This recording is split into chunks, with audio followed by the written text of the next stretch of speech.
Hey guys, welcome back to the channel.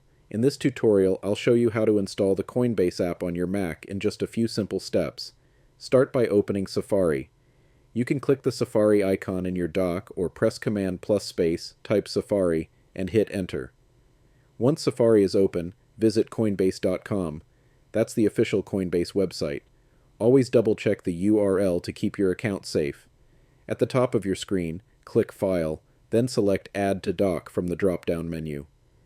A pop-up will appear. You can rename it if you'd like, but I'll leave it as Coinbase. Then click Add, and you'll see the Coinbase icon appear in your dock.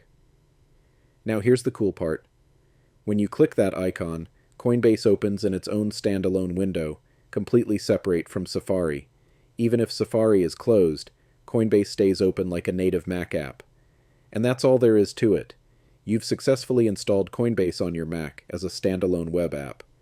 If you found this helpful, don't forget to like, comment, and subscribe for more quick tech tutorials. Thanks for watching.